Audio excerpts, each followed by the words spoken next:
if you have a tech product that's trying to do everything for everyone, they're delivering to no one. The real kind of real world use case I like to give is, Brandon, let's say we go to a networking event together. What typically happens is like we meet each other and the relationship probably ends there until we see each other at another event. What we've done is try to change that, right? So if we meet at the event, we can connect in the app. And once we connect in the app, our system sends out a branded email for whatever Chamber of Commerce. So we own all the automations. So the Chamber of Commerce doesn't have to worry about it. It actually connects us both through email. So then the next day when we get back to our office, wherever the eager beaver there is, can pick up the communication from there, and we can set up a business meeting. We can just be connected for whenever we want to connect again in the future. This is the Chamber Chat Podcast, the show dedicated to chamber professionals to spark ideas and to get actionable tips and strategies to better serve your members and community.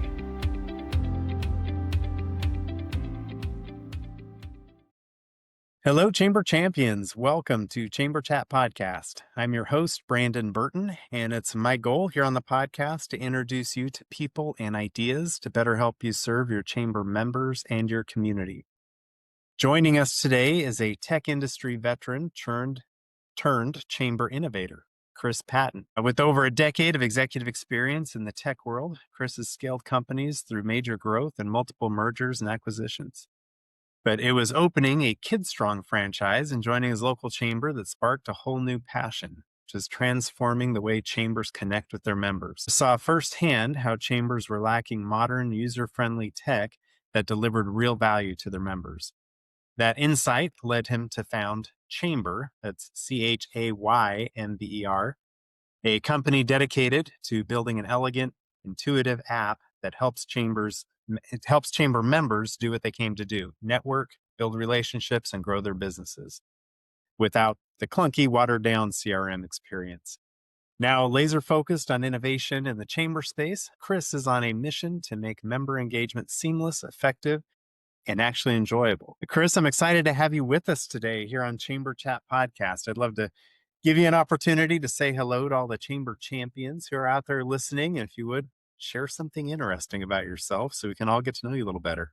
Yeah, I'm grateful for the opportunity. I was glad we got to connect recently and learn more about each other. Being somebody newer to the chamber industry, right? It's always nice to have new connections. That's what it's all about. As far as something interesting, it's always subjective, right? I'd say the most exciting thing in my life right now is that I have what will soon be an eight-month-old daughter, Juniper. So as you can imagine, she is really the focus and highlight of everything I've got going on. What a fun stage too. Just starting to, wake up and experience the world. So that's very cool. Waking up at all hours. That's right. For sure. Just waking up in general. Very good. Well, usually at this point, I have the guest, tell about their chamber or their organization, just to kind of give a little background and kind of set the stage for our conversation today. So maybe just take us through high level what chamber is all about, what it is, and then we'll dive into the details a little bit later.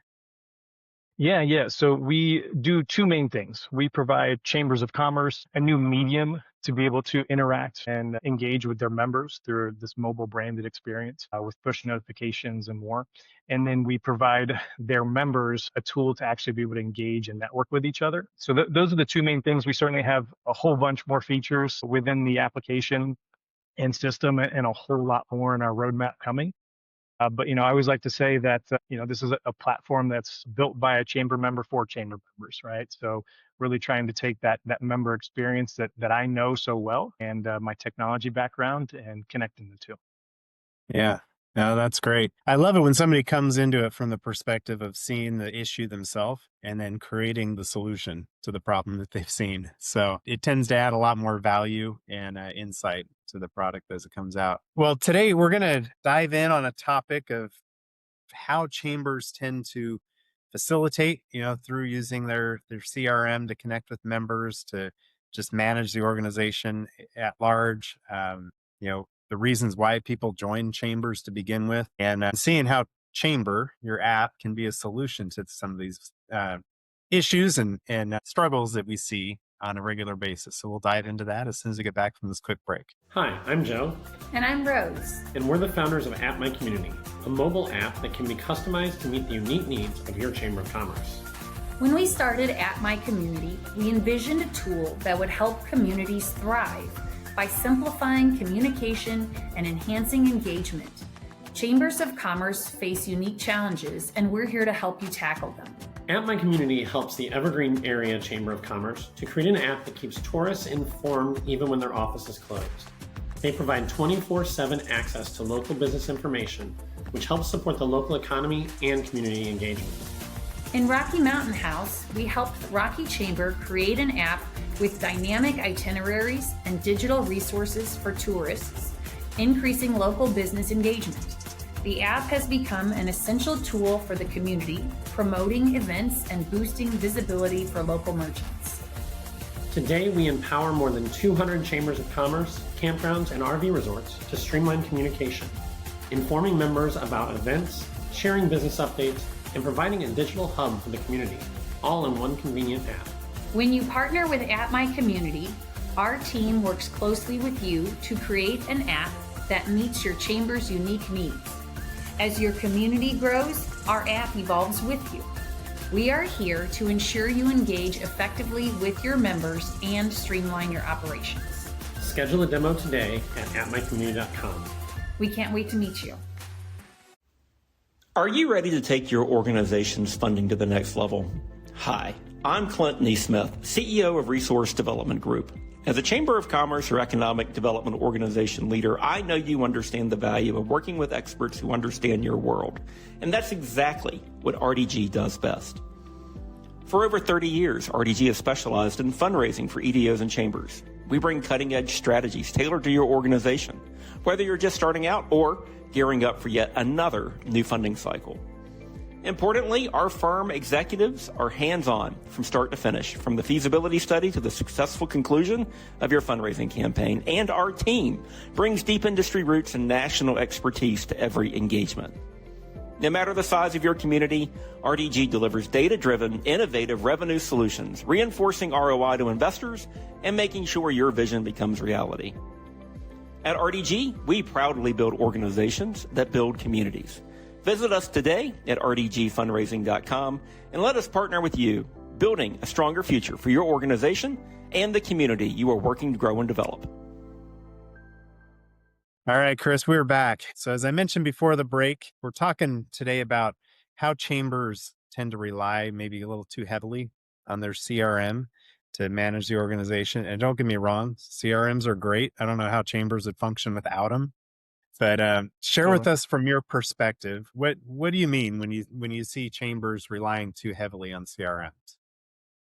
Sure. I think what I've learned, maybe I'll share this tidbit. Every single sales demo call I do feels like it turns into a therapy session about their CRM, right? And I appreciate that we've established that good of a relationship kind of from the get-go with a lot of these folks. But it's a necessary evil, for lack of a choice of words, right? I use a CRM for my business, right? It's part of how we do business nowadays. Sometimes they kind of get sold a bill of goods as far as like it's the panacea that will do everything for them. You know, what I've come to learn being in the tech industry for a while is if you have a tech product that's trying to do everything for everyone, they're delivering to no one, because there's really a lack of like product vision. And I feel like that's what we have, right? Is really, really focused product vision.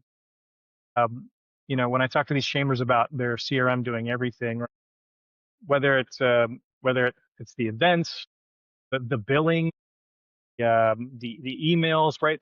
A lot of the times they've got all these things in the systems, but they are just super clunky. They're not intuitive for them to use.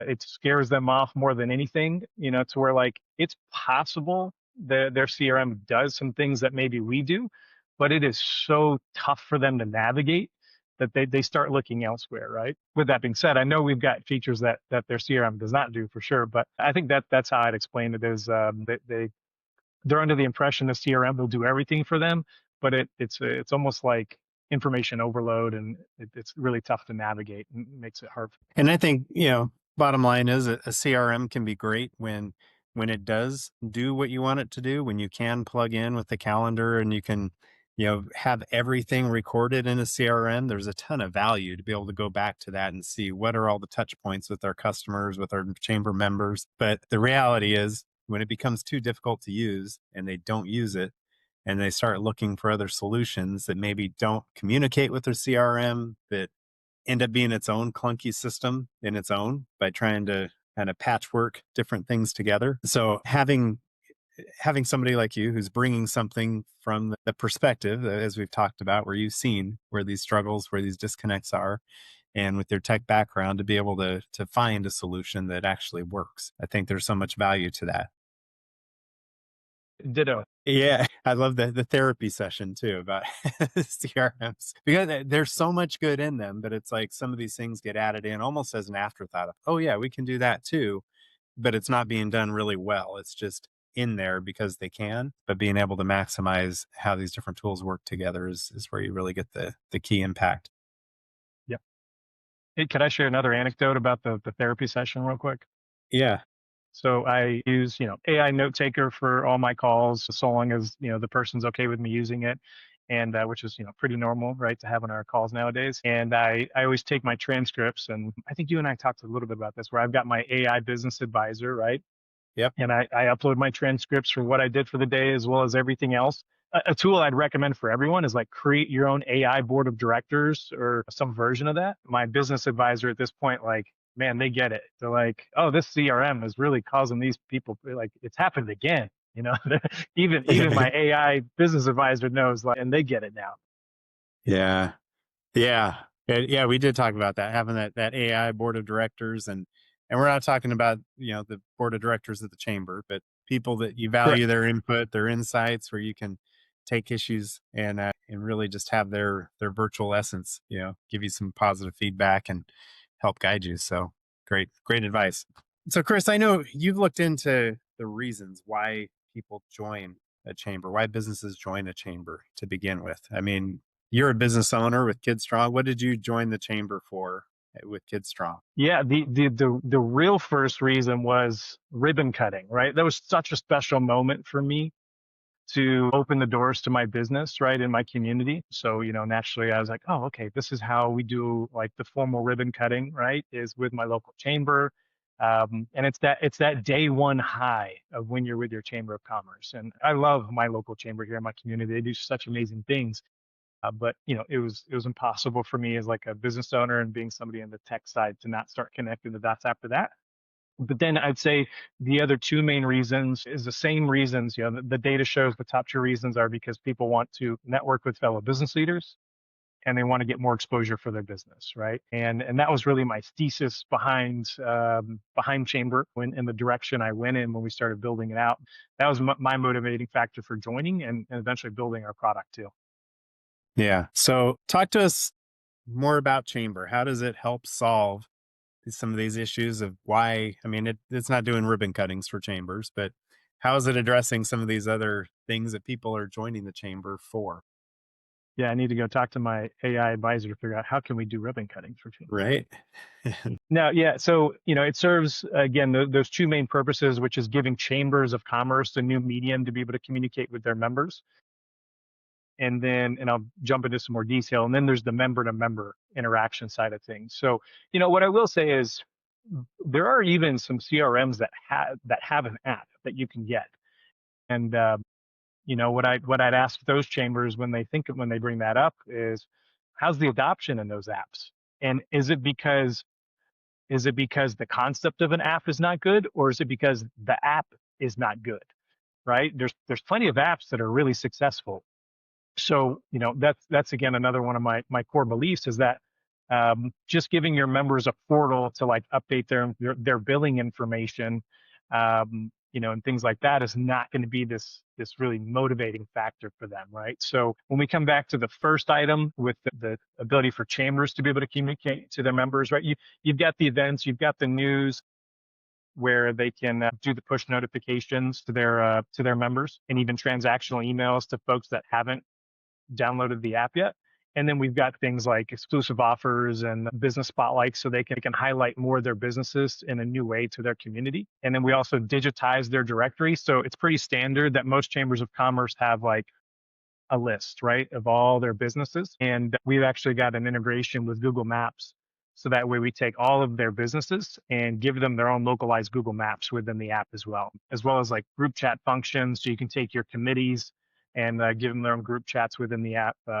Plenty of other things. And then when it comes to the member to member interaction side of things, the real kind of real world use case I like to give is Brandon, let's say we go to a networking event together. What typically happens is like we meet each other and the relationship probably ends there until we see each other at another event. And what we've done is try to change that, right? So if we meet at the event, we can connect in the app. And once we connect in the app, our system sends out a branded email for whatever Chamber of Commerce. So we own all the automations. So the Chamber of Commerce doesn't have to worry about it. It actually connects us both through email. So then the next day when we get back to our office, wherever the eager beaver there is, can pick up the communication from there. And, we can set up a business meeting. We can just be connected for, whenever we want to connect again in the future.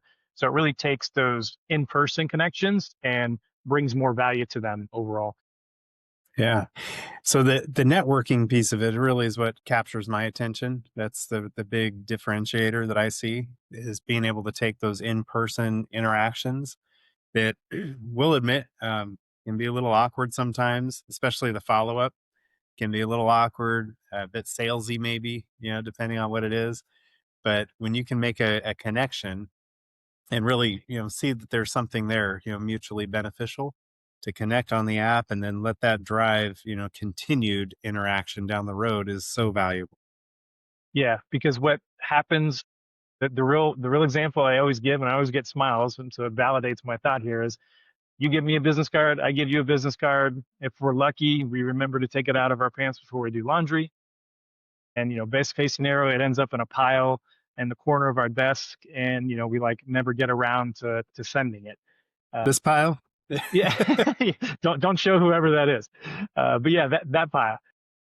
But that's what I love, because now I go to my chamber events and I'm like, no, I'm not taking your business card. I'm going to connect you with you in the app. Then boom, we get an email into each other's inboxes right there. And even if they haven't downloaded the app yet, they get a notification through email saying, hey, Chris is trying to connect with you. And it prompts them to download the app. So we've tried to set up a lot of automations as well. When we think about why are other systems not being successful, other apps not being successful, that's a lot of it. Is you can't just send an email out once telling your members to download something and assuming it'll be successful. You got to really integrate it into your daily operations, but also you got to give them a tool that they actually want to use. That's what it really comes down to. Yeah. For me, seeing an unread email or an unread alert, in an app is going to get my attention and bug me a lot more than seeing a stack of business cards on my desk that get buried by other papers. So I see where that really can propel, those connections. So when you talked about the adoption of apps, just in general, like the CRM has an app. So it made me think. I've been working with Chamber since before iPhones came out. So not trying to date myself too much, but it's in that where the iPhones, the Androids came out, and it was probably within 2 to 3 years you start seeing the CRMs, the Chamber CRM starting to launch apps, because that was the new sexy thing, was to have an app for your iPhone or the Android. And it really was just super, super basic. And I really haven't seen a whole lot of innovation going forward with those. And I don't know that the adoption was ever great in the beginning, because it was essentially what you'd find on their website, just in an app. Mm-hmm. And if you don't have to download an app to access the information, why would you? So anyway, I see where the adoption can be a challenge. And for those who are listening, who say, we have an app and nobody downloads it and nobody uses it or whatever, I think it all goes back to the value. Yeah, I believe you. It all goes back to the value. What's the purpose of the app? How's that working to better enhance the business environment, the interactions with individuals? So having something of value is very helpful in being able to get that adoption going. Yeah, and if I could say real quick, whether it's about CRMs or something else that the chambers use, a lot of technology they adopt is understandably so to help with their operations, right? So they can run their chamber more effectively. And I totally understand that. And that's where we are different, is like, we're trying to cut through the noise and bring value in a different way. And we're giving you a tool for your members. So no, we're not your CRM. We're another CRM. And, in some cases yes, we are an added cost compared to what you've been paying. And that's usually why they're reaching out to me, is they're trying to see if they can find a cheaper CRM that still does a lot of the things, right? So, that budget conversations are real, but luckily I know we're priced really competitively, but that's where sometimes I think the chambers get a little focused on just having tools and tech for them and not the people they're supposed to be servicing, the people that are paying the bills. Exactly.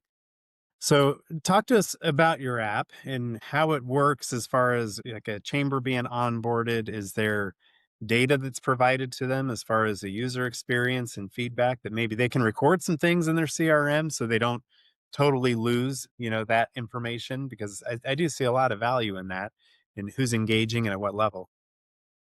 Yeah, great question. So, all the members get pushed to download the Chamber app, but as soon as they're in the app, everything is white labeled and branded as whatever Chamber of Commerce. So they're getting that experience both in, the logos and the coloring they're seeing, as well as the push notifications that they're seeing. And then, as far as using this the information they already have available. So the good thing is they've got this information in their CRM. Truth be told, they rely on spreadsheets as well. They don't even have a CRM. So nonetheless, they just can simply upload their member information, and that's what provides access to the members. Same thing with the directories. When I talked about that Google Maps, right? They just download the list of their member businesses from their CRM or their source of truth spreadsheet, and they just upload it into the backend admin system that they have access to, and that's what dictates what businesses are listed in there, what businesses can get spotlighted, so we can pull all that industry data and descriptions from Google itself. Yeah. So I think it's important for chambers to be tech forward thinking. I mean, that's the way everything is going, right? When you just said spreadsheet, it made me cringe because I know there's a handful of chambers out there that are still trying to do things by a spreadsheet. So I know you have some thoughts as far as the tech forward thinking, and especially as it relates to chambers. Yeah. I'm lucky in that I've had the chance to work for some pretty great organizations in the tech side for a while. So being an outsider to the Chamber of Commerce niche is been a learning experience for me, but at the same time, it's helping me kind of show some folks, some opportunities. I met with somebody recently who was new to their sales job, and I was showing them some of the tech tools I use for my outreach and just the automations, and they were like, oh, this is really cool, I need to get this set up. And so always happy to talk to people about that. Chambers of Commerce, right, they serve such a pivotal role in all of our local communities, and they're representing all these businesses in their community. And then sometimes they're the least tech savvy organizations, not the people, and sometimes it's budget limitations, right? It's not for lack of care or effort. And I see that in my conversations. There's definitely that desire to adopt new technology because, as you mentioned earlier, some of the bigger players in the market, they've been around for a while in the chamber industry as far as technology products, and there's just a lack of innovation is the most blunt way to put it. And they're raising prices at the same time. I mean, I hear that constantly. And that's what happens when you have somebody that has a massive market share, right? Or there's fewer players in a marketplace. But I view that as exciting because that means there's an opportunity for disruption, both with what we're offering. And this is really like V1 of our product. I am so stoked about all the things we have in our roadmap. And I telling you guys, we're building a CRM, it's happening. And with all the feedback that I've gotten, I've done a number of discovery sessions with different chambers of commerce. So naturally, I want to make sure we build something that people love. And I mean, there is nothing scarier. I've done it. When you migrate CRMs, right? You're just like, please don't let me lose all my data.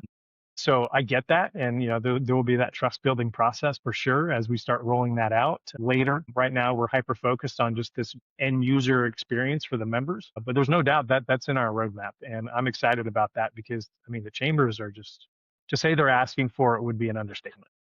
Yeah.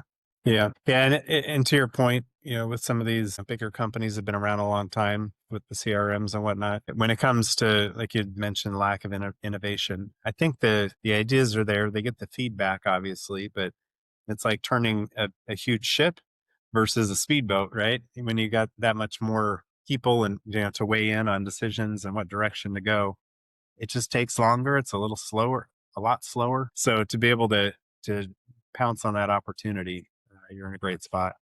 Yeah, it's something referred to as tech debt. A lot of these older tech companies, not necessarily Chamber of Commerce related, but just in general, they have tech debt where they have these really old tech stacks and old code in their code base. And to roll out net new features requires a lot more work than maybe like a company like mine, because we don't have to go back and fix this like popsicle stick house of craziness that's been built over the years, in addition to like just being able to roll out a new feature. So a lot of that exists right now.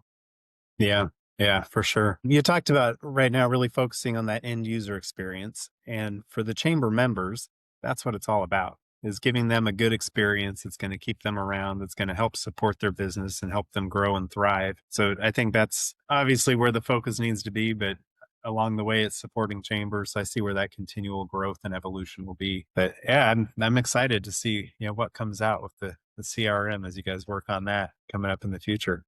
Yeah, and I guess I've put it out there now. So That's right. Now it it's has real. to happen. That's right. What other features do you want to highlight or aspects of the app and the platform that maybe we haven't covered yet? I'd say one of the things that I like them, or yeah, one of the things that comes to mind is, again, like I'm trying to take that member experience, like what are the real problems they deal with and they face, and sometimes it's basic things, right? So an example I'll give is like I meet somebody at an event, and then I go home, right, to my 8-month-old daughter, and I completely forget that person's name. I cannot remember what company they work for, right? Like we're all so busy. And you went there to network and you're like, I can't even remember who I networked with, right? Maybe I remember their face. So within the app, that's where you actually do have the ability to, you see all the people you've connected with. Very, very short term, we're going to have where you can see what events you met them at, so you can be like hyper focused on remembering. So things like that. Again, those are the problems that I feel like we're trying to solve. In that, what are the problems that are audible amongst chamber members, right? And like the pain points that they have. But then also there's that Henry Ford quote, which I've heard he may or may not have said, which is, if I had asked people what they wanted, they would have said a faster horse, right? That's right. So part of this too is trying to also be innovative on my side and come up with features that maybe members aren't even thinking about because they don't even know that it's an option, right? So, whether it's in the near term, checking in at events so they can see who's at the events, right? So they know who they want to focus on talking to. I like that.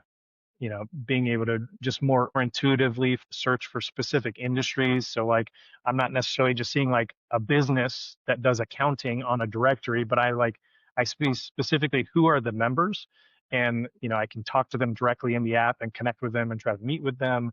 So again, just thinking about what is that member experience now, and what could it be, and really trying to digitize and improve that as much as possible without it feeling like a social network or like an online forum, right? That's where companies go to die nowadays. So we're not trying to do that. Those things exist, and it's crickets. Like I've seen those with chambers of commerce. So we're trying to do something that's a bit more innovative. Yeah, I can see for the user to be able to see, what events they connected with somebody at, and over time to be able to see where are the events that are most worth my time to be at. Where do I make the best connections? Yeah. And then, as you continue rolling out features, if it becomes an option where, I don't know if you guys would do geofencing or anything at an event location, but then people show up and they get an alert of, people that they've connected with in the past that are there, and maybe, rekindle those connections. So lots of exciting ways to go about it. So it's very cool. May or may not be very short term in the roadmap. Right. Well, Chris, I wanted to give you an opportunity for those listening who are wanting to take their chamber up to the next level. What kind of tip or action item might you leave for them as a suggestion to help them in that goal? Sure. And I appreciate the opportunity have people even hear me out on my thought on this. Something that I find super valuable as somebody that's like across multiple industries is dedicating time to like listen and learn both from your existing industry, right? That's a value that you serve, right? Like if folks are CEOs or member services and they are not dedicating an hour a week just for learning to improve the business, like you're just in reactive mode all the time, and that's not a me chastising. That's just something I've learned. Like I've got something on my calendar twice a week that's just like education time for me, both for industry and then external industry, right? So an easy way chambers can do this if they're looking for outside industry time, because again, number one thing I'll say is listen to the Chamber Chat podcast, or you got Great, to do great that, right? suggestion. Yes, yes. But as far as looking outside, right, that's where you can learn some other technologies that chambers aren't thinking about. Other tools that maybe could be adopted by their organization. Great way to do that is just pick your AI source of choice and just like create that business advisor. Get in there on an ongoing basis and dedicate that time so it understands who you are, what mission you're trying to serve, and what your pain points are, and um, just keep prompting and asking more questions, right? Don't give up on that. You'll uncover things, right? Because sometimes I always say like, I don't know what I don't know, right? So that's why you just got to keep asking questions and keep digging. And I think that's where sometimes all of us as business owners or business leaders, we can get a little blindsided by just what's directly in front of us. So I think that's probably my suggestion that I would recommend. Yeah. To your point about getting outside of where your blinders are, kind of those other industries, other organizations. And I think chambers by nature do that. They kind of cross pollinate because they have to. But my oldest kid, he's getting ready to do course selections and stuff for his first year of college coming up, and he's looking at the honors program. And I didn't understand this, but at this school, the honors program is not just harder classes, but it's an environment where there is that cross pollination. So you might have a certain direction with your major, but it's like, well, how does that relate to mathematics or the sciences or whatever it is? So you cross pollinate from different perspectives and really work together more collaboratively too. And there's just a lot of value in that. So I appreciate that tip. Yeah, teaching them to think, not just remember. That's right. That's right. Well, Chris, as we look to the future of chambers of commerce, how do you see the future of chambers and their purpose going forward? Yeah, I think the way just we're heading as a business industry, right? Like it's impossible to not and I hate to do this, but it's impossible to not bring up AI.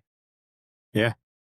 It's becoming integrated in everything. So with chambers staying relevant in their local communities, and looking to like meet the needs of the next generation of business leaders, right? I kind of think of myself. I'm on the cusp, but I'm not 40 yet. And so, I'm of that generation of business owners, right? And, those are the folks that are using AI a lot, that are looking for ways to interact with their local business community. And I think matching that with what is a really clear need in society right now for community. Right. And that's something that excites me about what we're doing, right? People are joining lots of organizations. There's a bump again in the data of people joining organizations. So I think as chambers look down the road and they think about, sure, they service the business community, but how can they be that organization that connects people, that provides community to the people in their area in that sense, while also looking at some of the technologies that are coming, down the pike and how they can incorporate them. I think those are two really pivotal things, right? We got every business always has to be looking at how can they adapt. And people my age and younger, I think have this really strong sense and desire for community because we spent so much time online, right? And so giving us types of people the opportunity to network and connect with people and feel that sense of belonging, I think is really important. And I think chambers are really positioned in an awesome way to do that. Yeah, I would agree. Well, Chris, why don't you share some contact information for listeners who might want to learn more about Chamber? Where would you point them? How can they connect with you to set up a demo or anything else you have to offer up? Yeah, sure. My home address is, no, I'm just kidding. Yeah. You can email me at Patton, Patton, like the general, at chamber.com. So CHAYMBER. You can find me on LinkedIn, Christopher George Patton on LinkedIn. You can also do support at chamber.com. If you go to our website, chamber.com, you can just simply book a meeting or check our pricing on there if you want to. So a number of ways for you to do that with ease. Very good. And we'll get all that linked in our show notes for this episode as well. So make it easy for people to connect with you. This has been great. It's a fun conversation whenever we can talk about the innovative things that are happening in the chamber space. And I'm curious to keep an eye and see the continued evolution and how you guys grow and continue to develop. But thank you for being with us today and sharing these insights and valuable resources with us. Awesome. Thanks again for the opportunity. If you are a chamber professional, be sure to subscribe to Chamber Chat Podcast on your favorite podcast app or now on YouTube, so you never miss a new episode. New episodes are released each week and delivered right to you. If you're finding value in the podcast, please take a moment to leave a rating and review on Apple Podcasts, Spotify, or wherever you listen. It really helps others discover the show. And most importantly, share Chamber Chat Podcast with your colleagues in the industry so we can continue to grow and strengthen the chamber community together.